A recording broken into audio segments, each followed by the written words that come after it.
Salut à tous, bienvenue pour une nouvelle vidéo.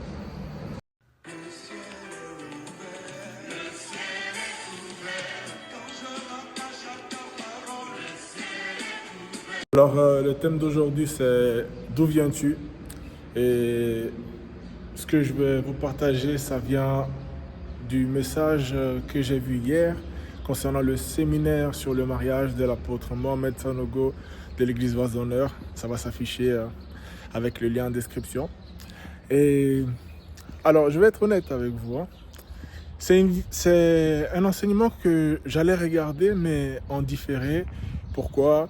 Parce que je me disais, je suis pas trop intéressé par le mariage, j'ai d'autres soucis, il faut que je fasse certaines choses, j'ai d'autres accomplissements à faire. Donc, je suis, parce que c'est le père de la vision et parce que j'ai un profond respect, mais je suis pas très concerné.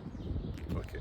Bon, Dieu m'a montré le contraire et ça m'a permis aussi de m'humilier et de me rendre compte que Dieu peut utiliser plein de thèmes pour nous parler. Ok, alors dans le message, il expliquait qu'il est important de savoir d'où viens-tu. Dans Genèse, je n'ai pas la référence mais je vais vous l'afficher, l'ange demande à Agar, qui est la servante de Saraï, la femme d'Abraham, d'où viens-tu? Et Agar répond, je fuis loin de ma maîtresse. On va s'arrêter là. Alors, d'où viens-tu? Tu es sûrement venu à Christ, tu as donné ta vie à Jésus, mais d'où viens-tu? Tu as des crises d'angoisse, tu as des problèmes émotionnels, tu as la peur du lendemain, tu sors du rejet, tu sors d'une dévalorisation de toi-même. D'où viens-tu? Et c'est la question que l'ange posait à Agar. C'est la question que Dieu nous pose aussi. D'où viens-tu? D'où viens-tu? C'est vrai que tu as donné ta vie à Jésus, mais est-ce que tu as pris le temps de dire à ton Père Céleste, ah papa, merci de m'avoir sauvé, mais tu sais, quand j'étais petite, on a abusé de moi, ça m'a fait mal. Et cette personne-là, c'est un oncle. Ah, quand j'étais petit, mes parents, ils se sont séparés, mais ça m'a fait mal. Est-ce que tu as pris le temps d'être dans la présence de Dieu, de parler avec lui, de prier? Est-ce que tu as pris du temps d'aller dans le lieu secret, tout au fond de tes pensées, un temps de méditation silencieux où tu parles à Dieu, où tu vides tes émotions, tu pleures devant lui? Est-ce que tu as pris le temps de chercher une solution? Parce que Dieu a mis tout dans la Bible. Est-ce que tu as essayé de voir qu'est-ce que dit la Bible lorsqu'on est abattu, lorsqu'on a vécu des abus, des traumatismes? Quelles sont les solutions? Quel est l'antidote que Dieu a créé? Tu vois? Et lorsque ces événements traumatisants arrivent dans ta vie, Dieu a toujours placé un antidote. Dieu a toujours placé un antidote. Et c'est vraiment ça que je voulais partager avec vous. C'est vraiment ça. C'était vraiment le fait de se poser la question d'où on vient en fait. Parce que si on n'a pas traité nos traumas passés, notre présent et notre futur vont être pareils.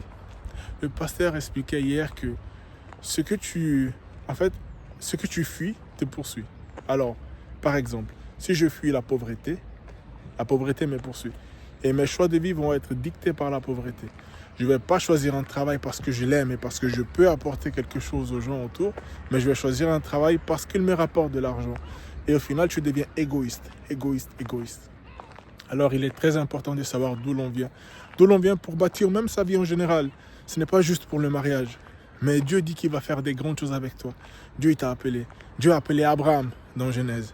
Et il lui a dit que tu seras père d'une multitude de nations.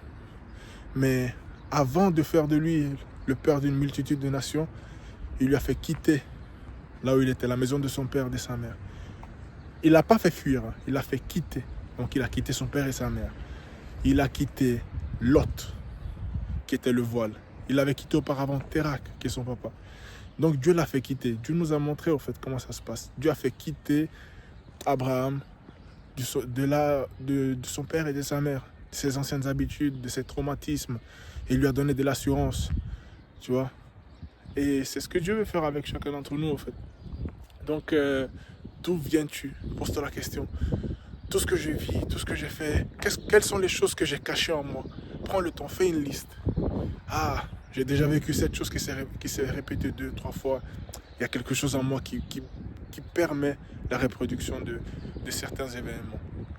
Et il y a certains versets, alors il y en a deux en particulier, que je voulais partager avec vous.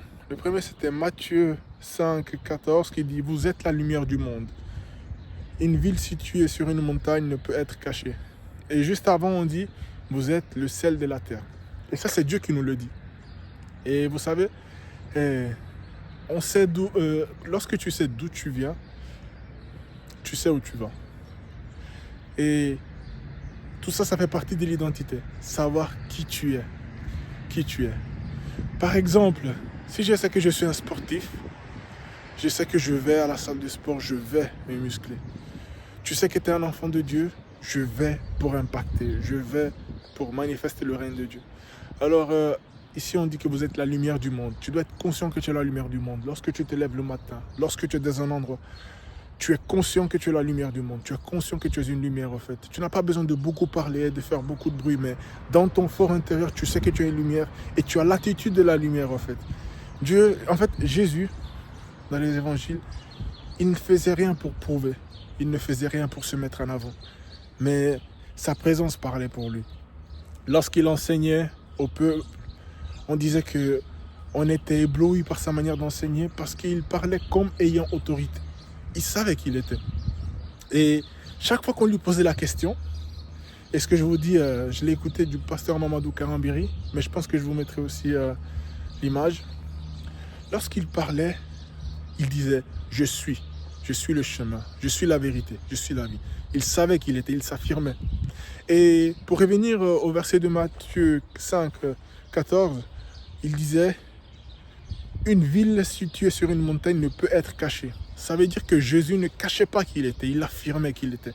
Malgré les pharisiens qui allaient le critiquer, qui allaient mal parler de lui.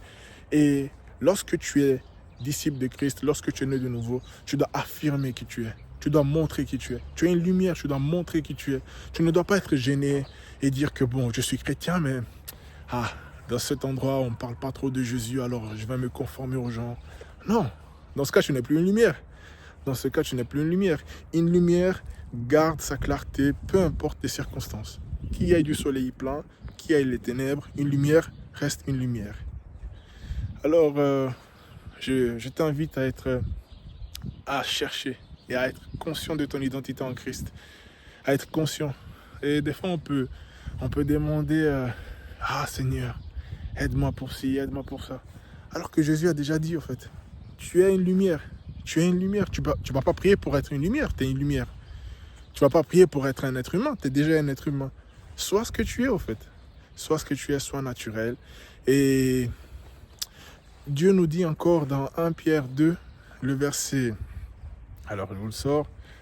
Dans le verset 9, vous êtes une race élue, un sacerdoce royal, une nation sainte.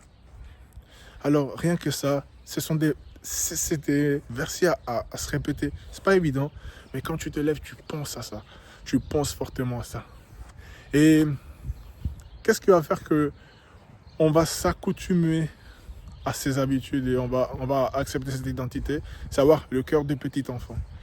Alors, lorsqu'on était petit et que papa nous disait qu'il allait nous acheter une glace, on était déjà content parce que c'est comme si on avait la glace. Alors, lorsque Dieu dit ça, soyons des petits enfants, croyons que c'est déjà le cas et commençons à changer notre mentalité. Donc, c'est vraiment ça qui est très, très, très important. Et j'aimerais vous lire une note de fin. Et voilà. J'aimerais dire à mes enfants que je les aime et que je suis la boussole de leur vie. Je suis là pour leur donner la direction de leur vie, leur indiquer le chemin qu'ils ont à prendre, s'ils me consultent. Mon amour consiste à ça, constamment veiller et aider ces enfants à ne pas se perdre. Regarde, d'où viens-tu? As-tu dit ça à ton père, que tu as vécu tout ça? Que ça te fait mal? Que tu veux en guérir? As-tu pris le temps d'entendre sa voix dans la Bible, dans le lieu secret avec lui? Voilà le chemin que je te montre. Si ton âme n'est pas restaurée, tu n'auras pas ton héritage, car tu n'auras pas la forme de tenir de telles bénédictions. Alors sur ce, que Dieu vous bénisse.